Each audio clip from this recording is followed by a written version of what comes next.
नमस्कार दोस्तों। आज मैं आपसे एक ऐसे विषय पर बात करने वाला हूं जो हमारे जीवन के हर छोटे बड़े हिस्से में मौजूद है, लेकिन अधिकांश लोग इसे पहचान नहीं पाते। हम रोज बातचीत करते हैं, परिवार में, ऑफिस में, दोस्तों के बीच, दुकानदार से, क्लाइंट से। कहीं ना कहीं हम लगातार नेगोशिएशन यानी बातचीत करके अपनी बात मनवाना करते रहते हैं। लेकिन क्या आपने कभी सोचा है कि सफल नेगोशिएशन सिर्फ शब्दों से नहीं होता? कई बार बिना बोले भी एक व्यक्ति अपनी बात मनवा लेता है। कई बार शब्दों से बढ़िया तर्क होते हुए भी कोई नेगोशिएशन बिगड़ जाता है। क्यों? क्योंकि हमारे शरीर की भाषा, चेहरे की अभिव्यक्तियां, आवाज का उतार चढ़ाव, बैठने चलने का तरीका, ये सब चुपचाप नेगोशिएशन का खेल खेल रहे होते हैं। इसी चुपचाप खेले जाने वाले खेल को मैं आज आपके सामने खोल कर रखूंगा, बहुत सरल शब्दों में, जैसे कोई दोस्त समझाता है।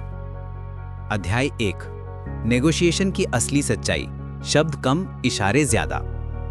एक बहुत प्रसिद्ध शोध कहता है कि बातचीत में प्रभाव डालने वाले तत्व कुछ ऐसे होते हैं: 55% बॉडी लैंग्वेज, 38% वॉइस टोन, केवल 7% शब्द। मतलब अगर आप शब्दों से बहुत मजबूत तर्क दे रहे हैं, लेकिन चेहरे पर घबराहट है और आवाज कांप रही है, तो सामने वाला शब्दों से ज्यादा आपकी बॉडी लैंग्वेज पढ़ रहा है।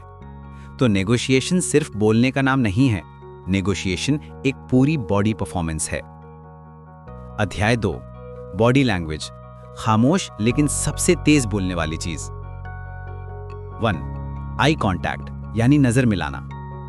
अगर आपकी आंखें इधर उधर घूमती हैं तो सामने वाले को लगता है आप झूठ बोल रहे हैं, आप डरे हुए हैं, आपको अपनी ही बात पर भरोसा नहीं है।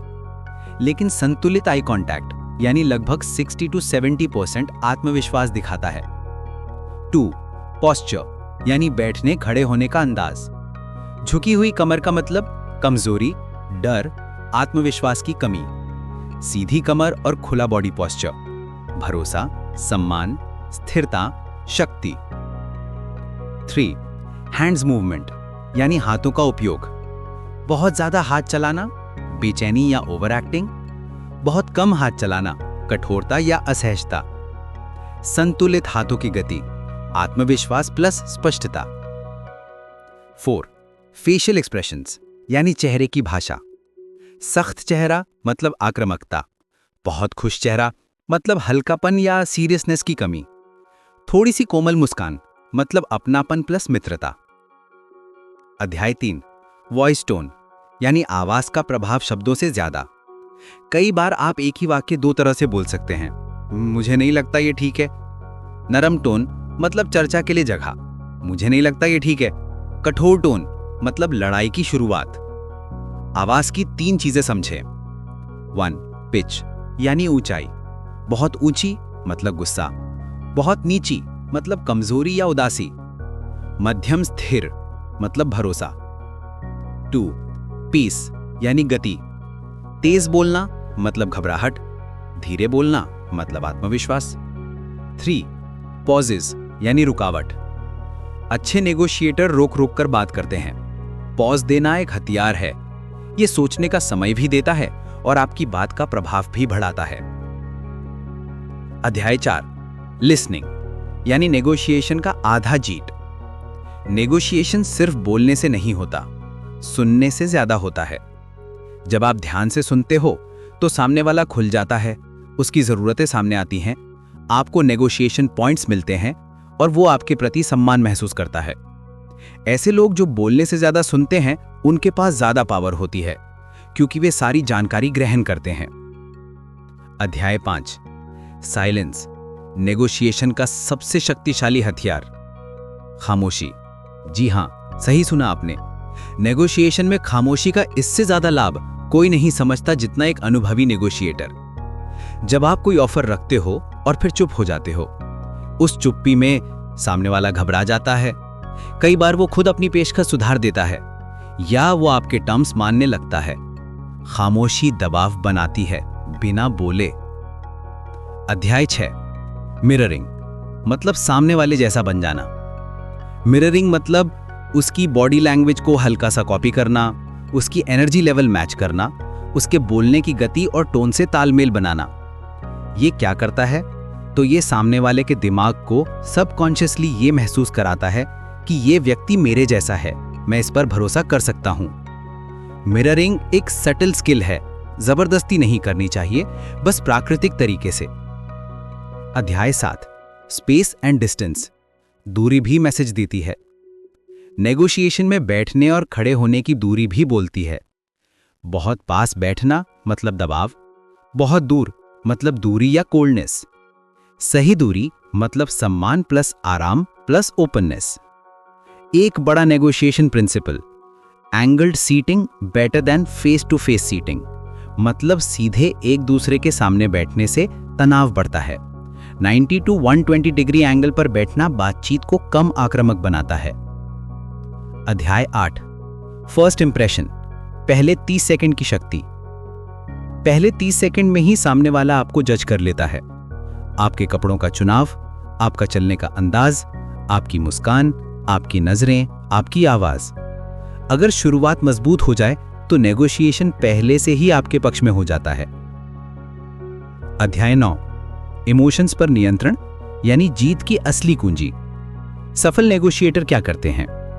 गुस्सा कम दिखाते हैं, उत्तेजित नहीं होते, सामने वाले को काम टोन में एड्रेस करते हैं, भावनाओं को समझकर निर्णय लेते हैं, भावनाओं में बहकर नहीं। अगर भावनाएं काबू में हैं तो नेगोशिएशन स्मूथ हो जाता है।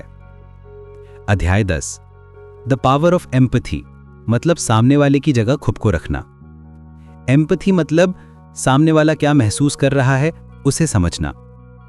नेगोशिएशन में एम्पैथी एक मैजिक ट्रिक की तरह काम करती है।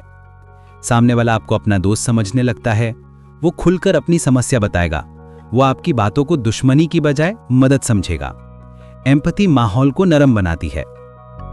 अध्याय 11, कॉन्फिडेंस, मतलब बिना बोले भी दिखता है।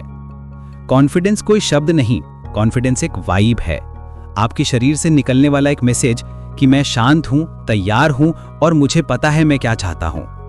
कॉन्फिडेंस के संकेत, सीधा पोस्चर, स्टेडी आई कांटेक्ट, साफ आवाज, फिजूल हड़बड़ाहट नहीं, संतुलित गति। कॉन्फिडेंस नेगोशिएशन जीत का आधा रास्ता साफ कर देता है।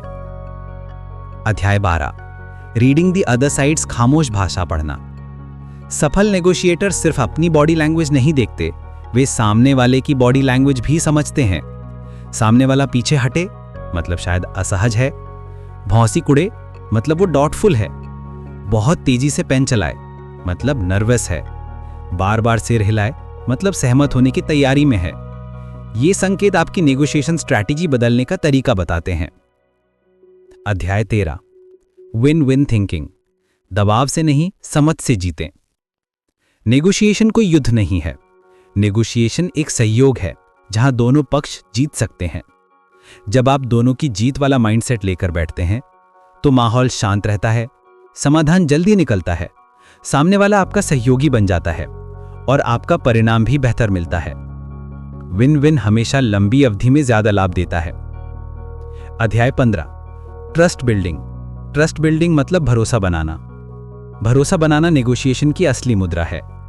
नेगोशिएशन में पैसा, तर्क या ताकत से ज्यादा मजबूत चीज है भरोसा। भरोसा कैसे बनता है?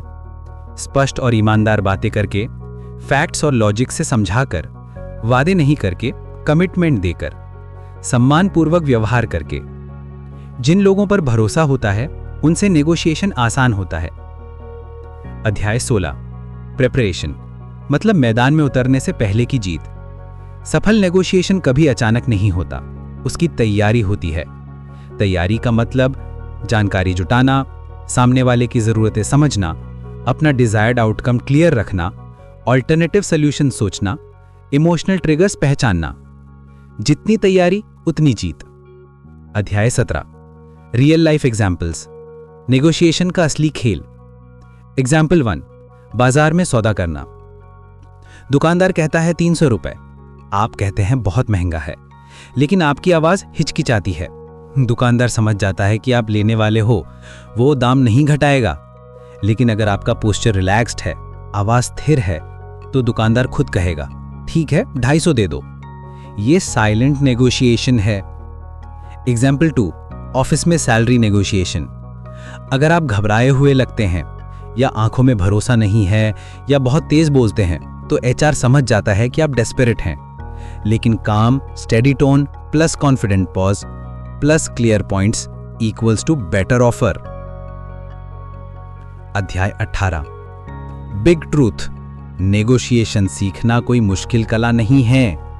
नेगोशिएशन कोई जन्मजात गुण नहीं, ये एक स्किल है जिसे अभ्यास से सीखा जा सकता है। आप जितना ऑब्जर्व करेंगे, जितना प्रैक्टिस करेंगे, उतना मास्टर बनेंगे। अंतिम मैसेज, नेगोशिएशन की असली ताकत आपकी खामोश भाषा में है। दोस्तों, हम में से बहुत लोग सोचते हैं कि नेगोशिएशन सिर्फ बोलने की कला है, लेकिन सच्चाई ये है कि नेगोशिएशन का सबसे बड़ा हिस्सा बिना बोले होता है। आपकी आंखें, आपका चेहरा, आपका पोस्चर, आपकी आवाज, आपकी खामोशी, आपकी एम्पैथी, आपका कॉन्फिडेंस, ये सब मिलकर वो माहौल बनाते हैं जो आपकी बात को स्वीकार करवाता है। अगर आप इन बिना बोले चलने वाली भाषाओं को समझ गए, तो आप किसी भी क्षेत्र में, घर में, ऑफिस में, बिजनेस में बेहतरीन नेगोशिएटर बन सकते हैं। नेगोशिएशन का असली राज शब्दों में नहीं, आपके व्यवहार में छुपा है।